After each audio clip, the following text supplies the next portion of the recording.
This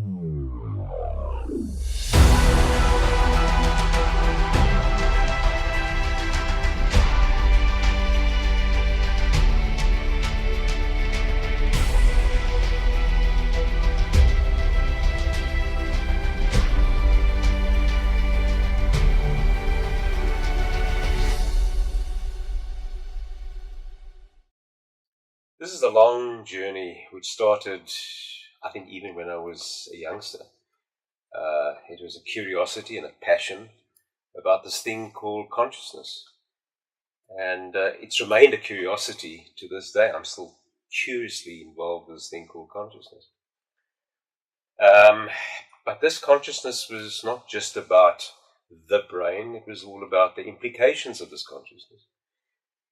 And I realized right at the beginning that I would have to follow this in a pretty logical way. And so firstly we had to give it solid legs, and the solid legs was the conventional neuroscience. And I actually had my mind set on becoming a neurosurgeon. In fact, I wanted to be a neurosurgeon before I even wanted to do medicine. And it sounds really strange, but I was very disappointed that I had to go to medical school. I rather wanted to go to neurosurgical school. Anyway, to my absolute horror, I had to do medicine first. And I did medicine. And throughout medicine, every time we did a neuro course, I was just totally inspired. I had a feeling that this was home. And so neuroanatomy, neurophysiology, and then the neuroscience, the clinical neurosciences, neuropharmacology, everything with a neuro became home base for me. It was something that lay very deep. And so I went through the neurosciences and specialized, became a neurosurgeon. And then began the second part, and the part which is equally important to me was the study of consciousness beyond the scientific brain. And at about that time, this whole new concept of psychoneuroimmunology, a long word which we call PNI, came on stream, and it was based on studies and findings that mind states affect the immune system. And obviously, if you affect the immune system, which protects us against infections and tumors, then if it's compromised, you would be vulnerable to infections and tumors. And so P&I came on stream, and for me this was the gateway into something much, much bigger than just the neurosciences. This is the interface of the neurosciences and the influences of the brain, which was with the mind brain, which is based on the neurophysiology of the brain. And its influences now on the chemistry of immunity. And this is a massive aha moment for me that, this neuroscience bit and this brain and this consciousness actually is heavily integrated with the immune system. And thereby with everything that the immune system is. Later on, it was more than just protection against infection and tumors. It was actually this concept called chronic inflammation, which is the immune system. And it was shown very clearly, and is being shown all the time, that chronic inflammation also relates to mind states. And 80% and more of illnesses have a chronic inflammatory foundation. And so that was the second really big part of this journey, was the realization that this mind-brain was not just in your head. It had a major effect on your body, your immune system, and in fact your entire metabolism. And then came the next revelation, and I had to go there because I couldn't explain things in terms of the classical biomedical model. There were some very strange phenomena that were occurring, that were being reported, that couldn't be explained, such as this concept of terminal lucidity. Terminal lucidity was described by a group of researchers who showed that several hundred people who were terminally demented had been demented for several years, had no recognition for anybody close to them. Many couldn't even speak, and they were completely confused and required full-time care. And this was paralleled by the MRI scans, which showed that they had severe brain atrophy, loss of brain volume.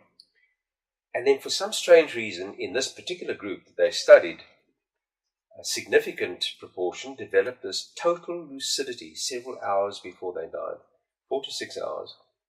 They suddenly had full recognition of everybody around them. They were aware of everything that had happened, and they died. And the biomedical model could never ever come close to explaining this phenomenon. To try and explain this very strange phenomenon, we had to go way beyond the classical biomedical model, beyond conventional neuroscience, even beyond the neuroscience integration with psychoneuroimmunology. We had to go into a space, an energetic space, a quantum physics space. Because the full implications of what we were seeing here was that consciousness may well extend beyond the confines of the human brain. And so I was forced to go way beyond my comfort area into a place called quantum physics, which is in itself a very weird space.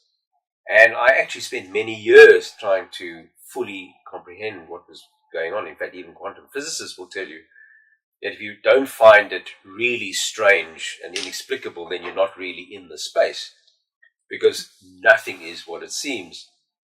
And so slowly I began to draw on multiple inputs that were doing individual research, individuals that were doing individual research, who were showing, in fact, that there was the effect of consciousness on elements at a distance. In other words, not through the conventional physical dimensions, not through the conventional five senses dimensions, but there was an interface through an energy dimension that was having an influence both on the body, the organs of the body, other people's organs, other people's brains, and then ultimately, which has become a big topic today, especially when we talk about artificial intelligence, there is very strong evidence and validated evidence to show that human consciousness actually interfaces with electronics at a distance.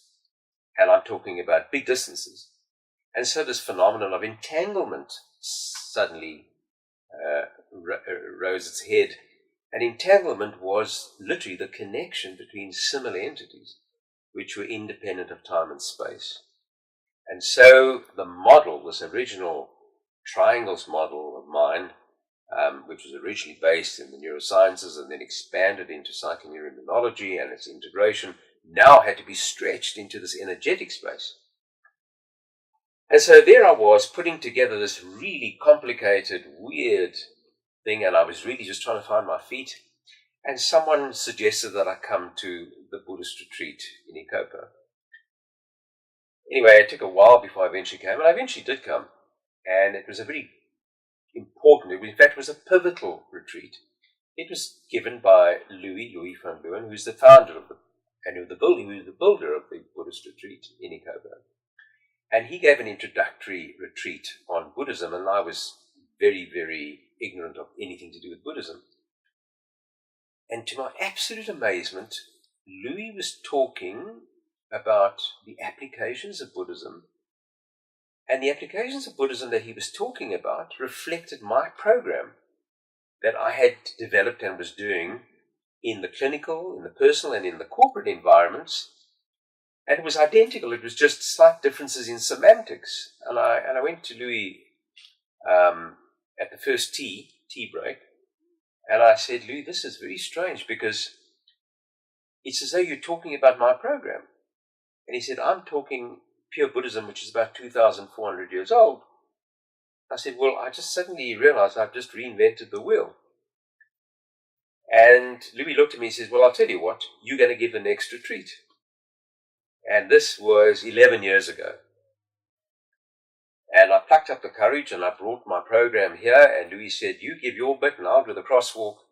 And that began the definitive journey. That was the definitive journey where I suddenly realized that the model that I created became the vehicle which interfaced perfectly with ancient teachings of Buddhism. And so it was an inevitable situation that my program became the integration of the neurosciences, psychoneuroimmunology, that whole quantum physics dimension, and the ancient teachings of Buddhism. And the ancient teachings of Buddhism contain everything that I spoke about. They speak about the mind states, the specific neuropsychology mind states. They talk about its effect on the body. They talk about its effect on the energetic state. They talk about timelessness and spacelessness. And there it was. I just reinvented the wheel. But in doing so, I actually found a definitive home, which was a very, very ancient home.